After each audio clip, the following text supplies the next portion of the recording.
Someone who makes random moves in chess games? Are you tired of making those long calculations which never really work? I guess you're looking for some tips to find the good moves quickly. If you answered yes, then this is the video for you. So make sure you watch this till the end because this is going to be really useful for you. And of course, I have a brilliant chess puzzle as well. So stay tuned till the end and keep watching Chess Talk.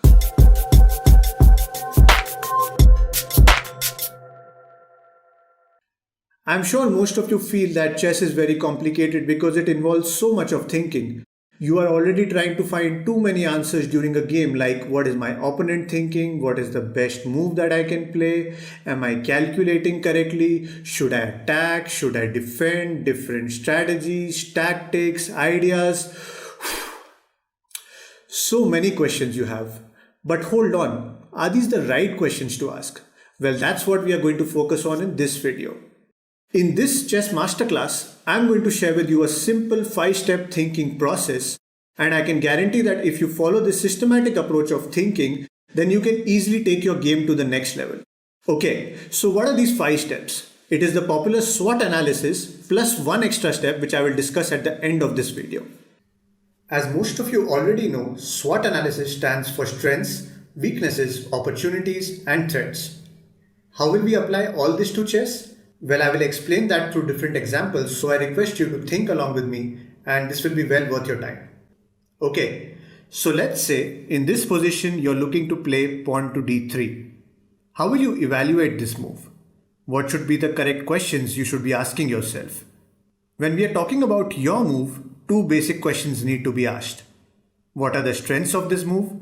And what could be the potential weaknesses of this move? So let's analyze the strengths first. What will this move achieve? Let's take a look.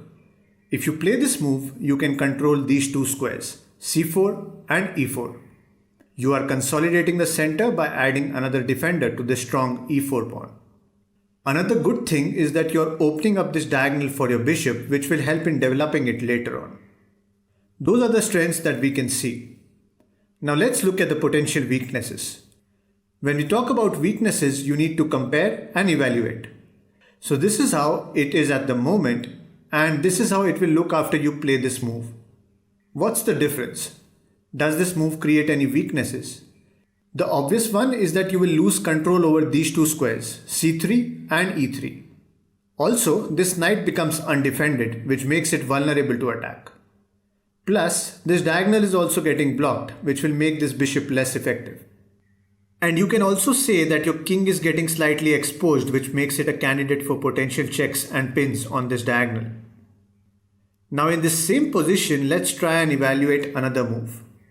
Let's say you're also thinking of playing bishop to b2. Same thought process, strengths first. What does this move achieve? It provides additional support to your knight. It provides support to your rook as well, which was undefended earlier. It develops your bishop on this long diagonal. Anytime you can launch an attack on the center after moving your knight. Okay, now let's find the weaknesses. What will this move no longer achieve?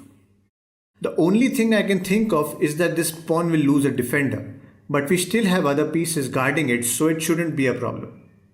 Another one is that this bishop will be undefended on this square, but we do not see any immediate threats as such, so that's also fine. Okay. Now we have all the basic information about the strengths and weaknesses of both these moves. What do you think? Which is a better move? Pawn to d3 or bishop to b2? You can answer it in this poll by clicking on the I button above. I would think this should be an easy one, but still let me know in this poll. Look, there are always going to be some strengths and some weaknesses behind each move. Your objective should be to gather as much information as possible and use that as a basis for evaluating your moves. As you saw, we did not perform any calculations, neither did we think too far ahead. Our focus was mainly on the move at hand, and that's it. If you have this basic information, it becomes so much easier for you to decide whether you should play a move or not. Anyways, let's go a step further. Now we will see how to analyze your opponent's move, and that's where we need to discuss about opportunities and threats. Let's take a look at this game. The material is even, it's your opponent's turn, and he plays knight to e4. Just like we did earlier, we need to think in the same way, but this time it's for our opponent's move. So what are its strengths? What is this knight e4 move doing? Think along with me. He's centralizing his knight, so that's good for him. It's well protected. You do not have any pawns to attack it, so it will be difficult for us to push him back. This knight is now attacking these 8 squares, and out of all these we need to be particularly careful about knight f2 and knight g3, but at the moment we have them well covered. Also, if you notice, by moving this knight, black has opened up this diagonal for his bishop, making it a more active piece. Let's do a final check. Are there any immediate captures or attacks that he has against us? Well, his knight can capture this pawn, but it is well defended. He can take this knight, but that is also well covered. So you can safely say that there are some things you need to watch out for in the future maybe, but there are no immediate threats as such. Now let's look for any opportunities. For that, we need to find the weaknesses of this move. Has he left behind any holes in this position? Let's find out. Compare and evaluate. Earlier his knight was guarding these 8 squares. He's not doing that anymore. So can you find an opportunity here? I guess you found it already. Knight to d7, poking the queen and rook. By following this structured process of thinking, you will never miss out on such opportunities in a game. That's the power of this approach. It might seem that we are spending too much time on every move, but actually if you start doing this consistently, it will become a habit and you won't be confused anymore. You won't make any blunders, and that's a big improvement already. Anyways, let's go a step further and look at another example. But before that, I wanted to give you a quick update about our membership program. The good news is that we have now added a new level of membership for just 59 rupees a month, which is like even less than $1. So if you want to become a member, or even if you want some more details about this, you can check it out by clicking on the join button right below this video. Okay, coming back to the game. In this position, your opponent plays pawn to d4, attacking your knight. Again, let's follow the same thought process. What are the threats here? The obvious one is that he's threatening to capture your knight. And I've seen many players make a big mistake in such positions. As soon as they see any of their pieces being attacked, they immediately start thinking of defending it. They don't analyze any further, and that's a problem. You need to stick to the same process. This is just one of the immediate threats. Have you even thought about the opportunities you have? Is there any weakness that black has left behind? Let's compare and evaluate. He has weakened his control over these 2 squares which this pawn was guarding earlier.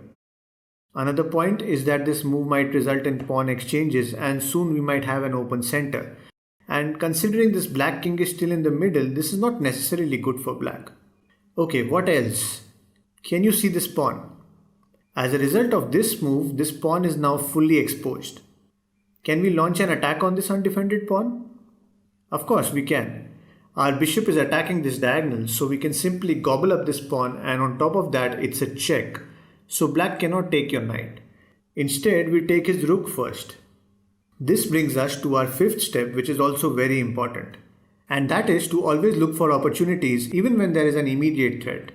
It's all about positive thinking. Before reacting to anything, just ask yourself, should I react to this? Is it even necessary to react to this? That's an important question to ask, not only in chess, but even in life. Anyways, I hope you're enjoying this video. If you are, then hit that thumbs up button right now. It really motivates me to provide more quality content on this channel. Okay, let's look at another example. In this position, black plays pawn to f6, attacking your knight. Following the same thought process again, just like the last example, the immediate threat is that he's attacking your knight. Now comparing it to the previous position, we can see that this pawn is no longer controlling these 2 squares, so they are relatively weak. His king is also slightly exposed along this diagonal. We have the basic information now, so can you think of any way to ignore this threat and play a stronger move? I must remind that you need to be extremely careful while ignoring any immediate threat. If you play a random forcing move like bishop b5 check, then you will be in trouble because black can simply block with his pawn, and now you have 2 pieces under attack.